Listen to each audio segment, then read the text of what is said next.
कदम मी जू या ठिकाणी गेली 30 ते 32 वर्षे राहतोय आणि 32 वर्ष राहत असल्याच्या नंतर मला आता माझी मिसेस कलर झाल्याच्या नंतर 1 वर्ष होऊन गेलं.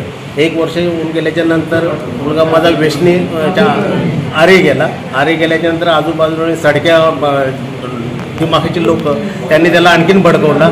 तर बाप काय करू शकत नाही, जो आहे जे काय भेटते रूम आम्ही विकून ते मुलाचं देऊन तू साईडला घाट, आम्ही बापाला बघू कसा काय करायचा तो सुटवायचा.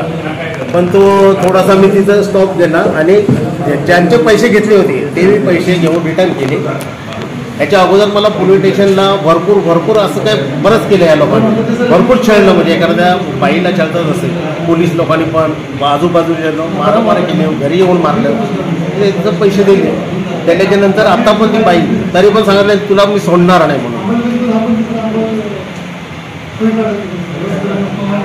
हे प्रकरण तुम्ही अनेक नेत्यांपर्यंत पोहोचवलेलं आहे, त्या नेत्यांनी तुम्हाला काय प्रतिसाद दिला आहे? काही नाही.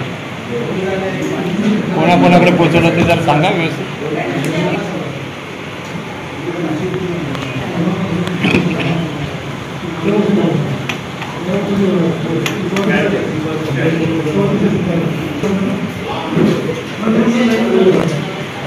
तुम्ही सांगा. तुमचं आनंदराज आंबेडकर यांच्याकडे पण गेलो.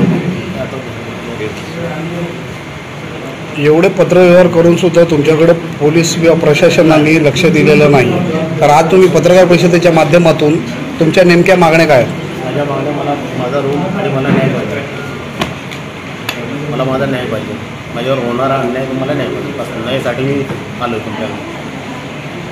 रिष्टे मनीषा बलिराम मोरे, कविता रॉय बच्चन, धीरा राजू. त्या महिन्यात त्यांनी किती रुपये दिले? 4.5 लाख. ह्या महिलाने त्याला 4.5 रुपये दुसऱ्या महिन्याकडून घेऊन दिले. कोणी कोणाला दिले? या महिन्याने तुमच्या मुलाला दिले? हो, मुलाला दिले. हे कधी दिले हे पैसे? हे आता ती 4 महिने झाले, मार्चमध्ये. आणि हे तुम्हाला कधी कळलं? हे आता मला समजलं फेब्रुवारीमध्ये. त्यांनी पैसे दिले असतील तर ते असेच नाही ना दिले, काही लिहून वगैरे घेतलं असेल ना? स्टॅम्प पेपरनं लिहून दिलं त्याने. तुमची सिग्नेचर आहे का? स्टॅम्प पेपरवरती तुमची सिग्नेचर आहे का? नाही. 4.5 लाख रुपये घेण्यात आलेले, तुमची सिग्नेचर आहे का? नाही. तुमचा संबंधच नाही आला ना? माझा काही संबंध येतच नाही. त्याने डायरेक्टली काय सांगितलं, ह्या बापाचा इथे काहीच संबंध येत नाही. आम्ही जो व्यवहार करणार तो मुलाजवळ करणार. मुलाचा व्यवहार करताय, मग तुम्ही माझ्याजवळ पैसे का मागता? मुलाकडे घ्या ना पैसे. तुमच्या समोर व्यवहार झाला का? नाही. हे सगळं जे चालू आहे ते नक्की का चालू आहे असं तुमचं काय म्हणणं? माझं चालू म्हणजे त्यांना रूम पाहिजे आणि मला तिथून हद्दपार करायचं आहे. मग तुमची बिल्डिंग म्हणजे तुमच्या बैठ्याचाही रिडेव्हलपमेंट जातो? पूर्ण एरिया हो. पुनर्वसनामध्ये जातो. नवीन इमारती होणार. हो. जागा कोणाची आहे ती? एअरपोर्टची जागा. एअरपोर्ट म्हणजे नेमकं कुठे? एअरपोर्ट म्हणजे जू रॉयल हॉटेल. अच्छा. या ठिकाणी साधारण किती लोकवस्ती आहे तुमच्या तिथे? साधारणतः 4,000 जास्त. व्याज देत नाही त्याला पकडा. माझी तब्येत नाही ठीक आहे, मी जागेवरती आहे. माझ्याकडे का तुम्ही ज्याने घेतलं त्याच्याकडे जा. नाही मग पोलीस स्टेशन बोलता पोलीस चौकीला चला. म्हणजे चला चौकीला गेल्याच्यानंतर मी पैसे घेतलेत हे विचारलं तिथे, मी घेतलेत का, माझ्याकडे पुरावा आहे का, साईन आहे? नाही. मग मला त्यांनी सोडून दिलं. पण जे पाहिजे, जे न नडणारे ते लोक मला जातीच्या ह्याच्यावरून बदनाम करतात. म्हणजे काय, हा बौद्ध धर्माचा जास्त हे करतो म्हणून, कारण मी सोशल वर्कर काम करतो. तेच त्या लोकांनी नजरेमध्ये धरून ह्याला कसा पण टार्गेट करायचं, त्यासाठी त्या लेडीज सर्व एक जमा झाल्या आणि घरी येऊन मारझोड केली.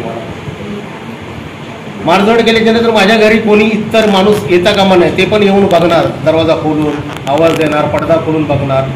म्हणजे ह्या वाईट दृष्टीची लोक, सडक्या डोक्याची लोक, आज जग कुठं चाललंय आणि हे लोक कुठे चाललेत आणि जाणून बुजून एखाद्याला जातीच्या ह्याच्यावर मिळवणं, जातीच्या ह्याच्यावरती माझा नळ BMCचा कट केला, कारण ह्यांना त्या BMCचा नळ करायला अधिकार नाही, तरी पण तो कट केला. मी पोलीस स्टेशनला पण हे केलं, पण पोलीस येऊन त्यांनी मला तो जॉईन करायला सांगितला, नाही तर सर्व बिल तुमच्यावरती हे करू म्हणून.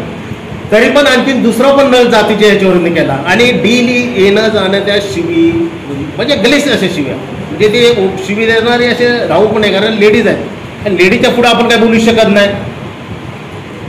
या प्रकारचं याच्या पाठी हे राजकारण आहे. 4.5 लाख रुपये जे आहे ते कोणाला दिले गेले? मुलाला. आणि कोणी दिलं, त्यांची नावं काय काय? हां, त्यांची नावं